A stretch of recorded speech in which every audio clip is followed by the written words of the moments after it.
Hello అందరికీ. అబ్బబ్బబ్బబ్బా! ఒక గుడి గురించి చెప్పాలండి మీకు. అద్భుతమైన గుడి అండి అది. ఆ గుడి గురించి, గుడి విశిష్టత గురించి చెప్పానంటే మీకు కూడా అసలు నిజంగా ఒక్కసారైనా దర్శనం చేసుకోవాలనిపిస్తుంది. ఏంటనుకుంటున్నారా? అదేనండి, పెరుమాళ్ స్వామి నిత్య కళ్యాణం పెరుమాళ్ స్వామి చెన్నైలో ఉంటుంది. ఎలా వెళ్ళానంటే హైదరాబాద్ నుండి కాచిగూడ టు చెంగల్పట్టు ఎక్స్‌ప్రెస్ ఎక్కాను. తంబరం రైల్వే స్టేషన్‌లో దిగాను. అక్కడి నుంచి 30 కిలోమీటర్స్ ఉంటుందనమాట కోవలం గుడికి వెళ్ళే దారి. 115 బస్ ఎక్కాను. అక్కడి నుంచి 2 కిలోమీటర్స్ గుడి దారి ఉంటుంది. ఆటోకి వెళ్ళొచ్చు. అక్కడ ఆటోస్ దొరుకుతాయి. మీరు అక్కడ ఫ్రెష్ అవ్వడానికి అలాంటివి ఏమి గుడి దగ్గర ఉండవనమాట. అంటే ఫ్రెష్ అవ్వడానికి ఉంటుంది కానీ రూమ్స్ లాంటివి ఏమి ఉండవు అవైలబిలిటీ. సో, మనము కోవలంలోనే ఉండాలనుకుంటే ఉండొచ్చు. అక్కడ ఫ్రెష్ అవ్వడానికి మాత్రం ధర్మనాత్రి అనేసి ఒకటి ఉందనమాట. అందులో పెద్దవాళ్ళుంటారు. పెద్దవాళ్ళనమాట. చాలా పెద్దవాళ్ళు, పెద్ద జంట వాళ్ళు. ఆవిడకి ఒక్కరికి మాత్రమే తెలుగొస్తుంది. ఇంగ ఆ సరౌండింగ్‌లో ఎవరికీ తెలుగు రాదు. మనం గూడా ఇలా మనలాగా వెళ్ళిన వాళ్ళకి మాత్రమే తెలుగొస్తుంది.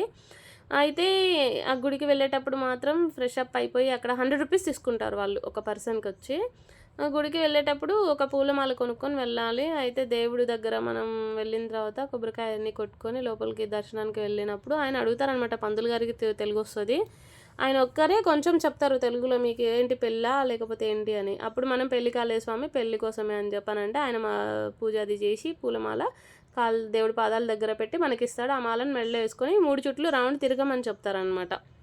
ప్రదక్షిణలు చేయమని చెప్తారు. ప్రదక్షిణాలు చేసి గుడిలో ఉన్నంతసేపు మాల ఉంచుకొని బయటికి ఇలా ముందుకొస్తే ఒక చిన్న గుడిలాగా ఉంటుంది. అక్కడ సాష్టాంగ నమస్కారం చేసుకొని ఇక మొత్తం బయటకొచ్చిన తర్వాత మాల తీసుకోవచ్చు. అయితే మాల విషయంలో మీకు ఒకటి చెప్పాలండోయ్.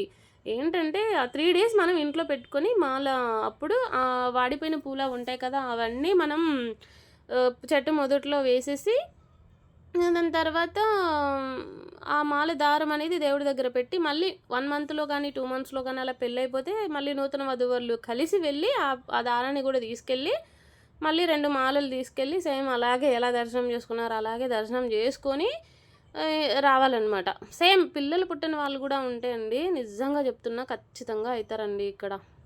ఇక్కడ చూపిస్తున్నాను చూడండి. అక్కడ సాష్టాంగ నమస్కారం చేసుకోవాలి. అగో పెళ్లి కాని వాళ్ళంతా ఉన్నారు కదా, అదంతా అదే అనమాట.